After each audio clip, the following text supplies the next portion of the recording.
Hello everyone, it's Miss Chelsey at the Black Creek Library, and today we are going to be reading about picnics. Have you ever been on a picnic before? I've gone to a picnic at a park, and that was a lot of fun. At a picnic, you might carry some chips, some sandwiches, or maybe some fruit. So the first book for today is Max and Marla Are Having a Picnic. This is written by Alexandra Boyger.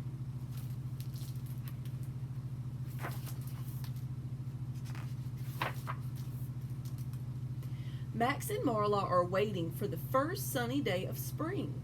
The news tells them heavy showers all throughout today.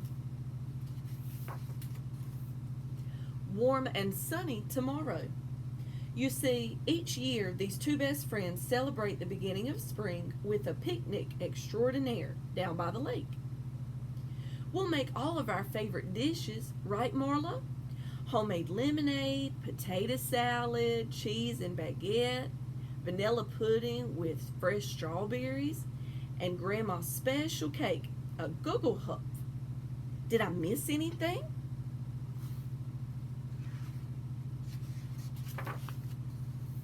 No, Max, you didn't, but time is of the essence.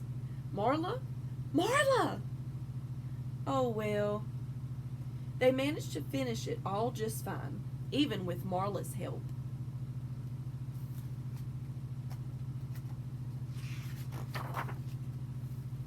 The weather woman had promised a perfect spring day, and she was right.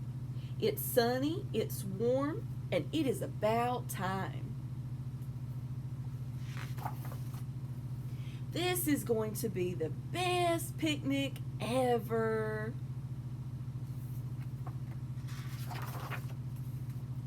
Max and Marla's tummies began to rumble. We are missing just one thing, says Max.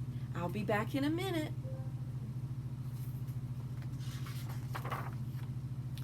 Marla is very good at waiting and napping.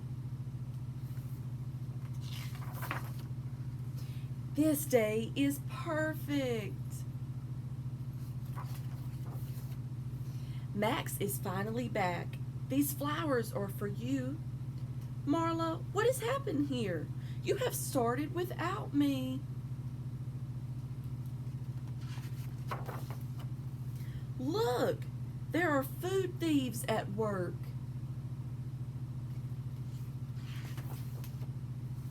Max and Marla don't feel like staying any longer. They don't even want to look at each other.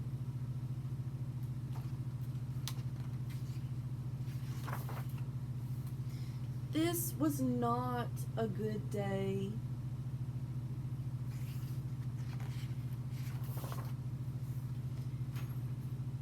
Max Pan and the Lost Owls is Marla's favorite book, thinks Max. She loves it when I read bedtime stories to her. Marla must be tired. She always giggles when I brush her beak. Marla must be very hungry. I am very hungry.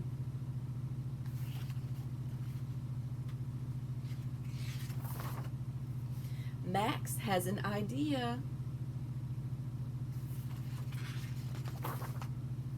These flowers are for you, Marla. How fitting that Marla's favorite color is blue. Max and Marla are having the best picnic ever. It's cozy, it's warm, and it is heavenly scrumptious. And that was Max and Marla Are Having a Picnic. The next book is We're Going on a Picnic. This is written by Pat Hutchins. We're going on a picnic.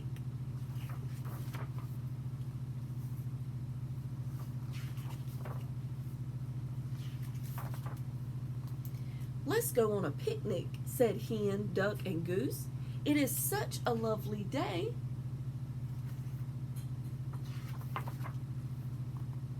So Hen picked some berries because Hen liked berries best. And Goose picked some apples because Goose liked apples best. And Duck picked some pears because Duck liked pears best.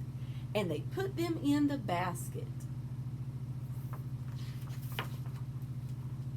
We're going on a picnic, they sang as they walked across the field.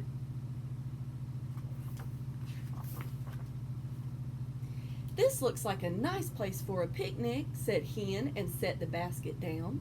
I can't wait to eat some of those berries. It's a bit shady, said Duck. Let's go up the hill. We might find an even nicer place.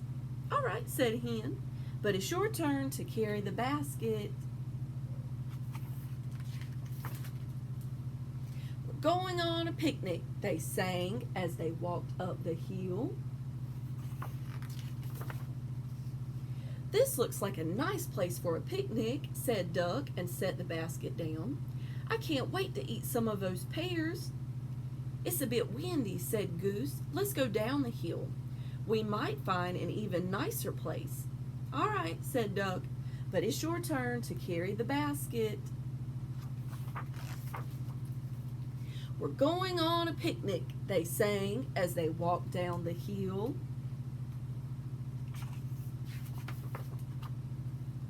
This looks like a nice place for a picnic, said Goose and set the basket down. I can't wait to eat some of those apples. It's a bit hot, said Hen and Duck. Let's go down this path.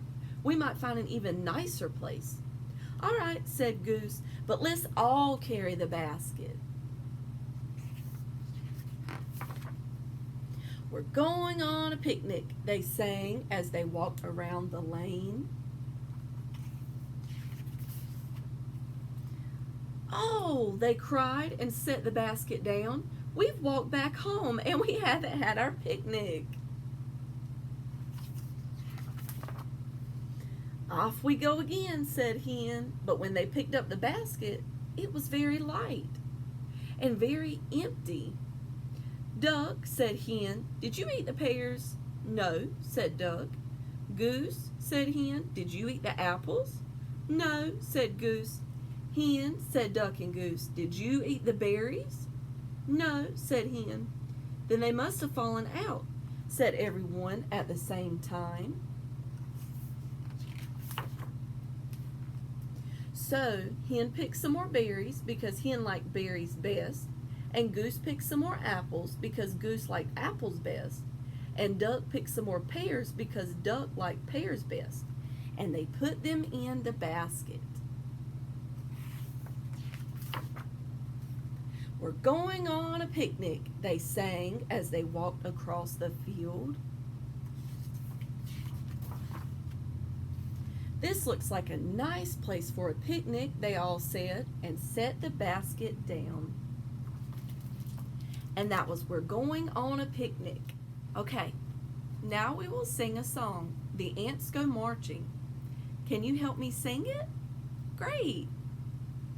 The ants go marching one by one, hurrah, hurrah.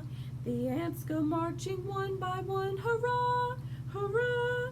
The ants go marching one by one. The little one stops to suck his thumb, and they all go marching down to the ground to get out of the rain. Boom, boom, boom. The ants go marching two by two, hurrah, hurrah. The ants go marching two by two, hurrah, hurrah. The ants go marching two by two. The little one stops to tie his shoe, and they all go marching down to the ground to get out of the rain. Boom, boom, boom. The ants go marching three by three, hurrah, hurrah. The ants go marching three by three, hurrah, hurrah. The ants go marching three by three. The little one stops to climb a tree, and they all go marching down to the ground to get out of the rain. Boom, boom, boom. The ants go marching four by four, hurrah, hurrah. The ants go marching four by four, hurrah, hurrah.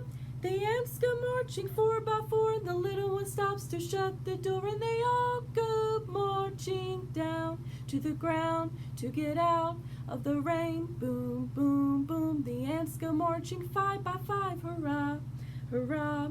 The ants go marching five by five, hurrah, hurrah.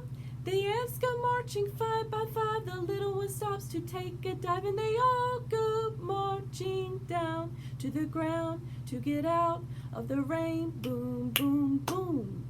Very good. The last book for today is Fancy Nancy Tea for Two. So on a picnic, you may carry some tea, or you may have a little tea party. This is written by Jane O'Connor and Robin Press Glasser. Ooh la la! There's a message from my best friend Bree in our special mail basket. It says, "Come quick, I have something to show you." The mail basket is set up on a rope that runs between our houses. This way we can always stay in touch. I write back a message. It says, "I will be there in a jiffy." That's fancy for right away. Off it goes in the basket. Then I wake my doll Maribel from her nap and head next door. As soon as I arrive, Bree says, "Close your eyes and count to 3. Un, dos, tres. I love counting in French. When I open my eyes, Bree is holding a tray with a fancy tea set on it. There is a teapot, a sugar bowl, a creamer, and 2 cups with sauces. Ooh, how elegant, I say. My aunt gave it to me, Bree explains. She and my mom used to play tea party with it. This tea set is extra special, Bree says. It's real china, not plastic. That's why there are a few little chips. We decide to have a tea party right away. A doll tea party. Isn't it lucky I brought Maribel with me? We put out placemats, set the table, stick some flowers in a vase, and voila! It's party time. Bree wants her doll Chiffon to be hostess first. That's fair. The tea set is Bree's after all. "Darling, would you care for some tea?" Chiffon asks. "Oui, oui, yes please," Maribel answers. Maribel has absolutely exquisite manners. That means her manners are about just perfect. The dolls sip their tea in a very dainty, fancy way. When they are done, I say, "Now it is Maribel's turn to pour." I start to reach for the teapot. "No," says Bree. She pushes my hand away. "Chiffon is still the hostess." "That's not fair. Maribel deserves a turn," I say. I reach to take the teapot from Bree. Then something horrible happens. The teapot goes flying. And when it lands, its lid breaks into 2 pieces.